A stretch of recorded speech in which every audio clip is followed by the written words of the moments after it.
BJP করা হিন্দু কটাকে 2 ঘন্টার মধ্যে ভাগীরথীর জলে ঝাঁপ দেওয়া করাতে পারে। আমি অনুতপ্ত, দুঃখিত। আমি রাজ্যের মুখ্যমন্ত্রীর কথা রাখতে গিয়ে সেদিন এই হিন্দু ভাইদের মনে যে আঘাত পেয়েছিল, আমি তার জন্য আজকে প্রকাশ্য এই লক্ষ লক্ষ মানুষের সামনে করজোড়ে ক্ষমা চেয়ে নিচ্ছি। ভবিষ্যতে এরকম মিথ্যাবাদী মুখ্যমন্ত্রীর কথায় হুমায়ুন কবির আর কোনদিন কোন সাম্প্রদায়িক কোন উস্কানিমূলক কথা বা কাউকে জিতানোর জন্য কাউকে আঘাত করার কথা হুমায়ুন কবির বলবে না, আপনারা ভরসা রাখতে পারেন। কিন্তু যখনই আদিত চৌধুরীর বিরুদ্ধে ভোট দিয়ে ইউসুফ পাঠানকে ভোট দেয়, এই ইউসুফ পাঠানকে ভোট দিয়ে জিতানোর জন্য মমতা বন্দ্যোপাধ্যায় আমাকে নির্দেশ দিয়েছিল। তার নির্দেশ কার্যকরী করতে গিয়ে আমি হিন্দু সমাজের মানুষকে বলেছিলাম 1 মে 2024 সন্ধ্যা 7টা, তার আগে 30 এপ্রিল 2024 24 ঘন্টা আগে উত্তরপ্রদেশের মুখ্যমন্ত্রী যোগী আদিত্যনাথ এসে, যেখানে 72% মুসলিমের বাস যে জেলায়, সেই জেলায় এসে তিনি আমার বুকের উপরে দাঁড়িয়ে আমাকে দাঙ্গাবাজ আখ্যা দিয়েছিল। আমাদেরকে উল্টো করে টাঙিয়ে সিধা করার কথা বলেছিল। তার প্রতিবাদ করে তৃণমূলের এইসব জেলার এমএলএ নেতা, অনেক বড় বড় এখন কোঅর্ডিনেটর হয়েছে, তারা কোনোদিন মুখ খুলেনি। এই হুমায়ুন কবিরকে তার প্রতিবাদ করতে হয়েছিল। মমতা বন্দ্যোপাধ্যায় 1 মে 2024 ভোট ছিল মুর্শিদাবাদের বহরমপুর, মুর্শিদাবাদ আর জঙ্গিপুর কেন্দ্রের 7 মে 2024, বহরমপুর, দুর্গাপুর, কৃষ্ণনগর, রানাঘাট এসবের ভোট ছিল 13 মে 2024।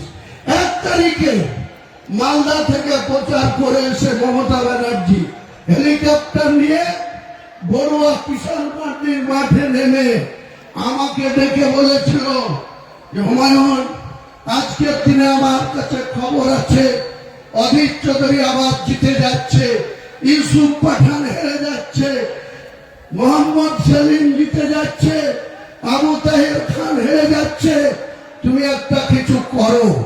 আমি বলেছিলাম, দিদি আপনি জেলার সাংগঠনিক সভাপতি করে রেখেছেন কাদির বিধায়ক অপূর্ব সরকার, আপনি জেলার চেয়ারম্যান করে রেখেছেন রেজিনগরের বিধায়ক রবিউল আলম চৌধুরী, তাদেরকে বলুন আপনার প্রার্থীকে যেতে হবে, আমাকে কেন বলছি? তখন বলেছিল যা হবার হয়েছে, তুমি কেবল, আমি ইউসুফের বাবা মাকে কথা দিয়ে বরোদা থেকে, গুজরাট থেকে বহরমপুরে নিয়ে এসছি, তুমিই পারবে, তোমার কথা মুর্শিদাবাদের মানুষ শুনে। তাই যখন তুমি ছিল না তখন আমি 2001 সালে একটা পেয়েছিলাম, যখন তুমি ছিল না 2016-তে আমি 4টে পেয়েছিলাম, যখন তুমি আমার সঙ্গে ছিল 22-এর মধ্যে 20টা পেয়েছি। কাজে তোমাকে এটা করতে হবে।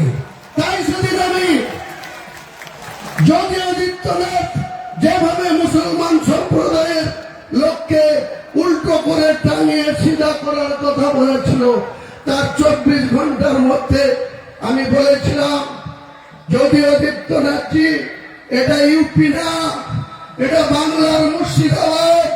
মুর্শিদাবাদে আমরা বসবাস করি, আমরা কোন সাম্প্রদায়িক রাজনীতি করিনি, কোনদিন করব না।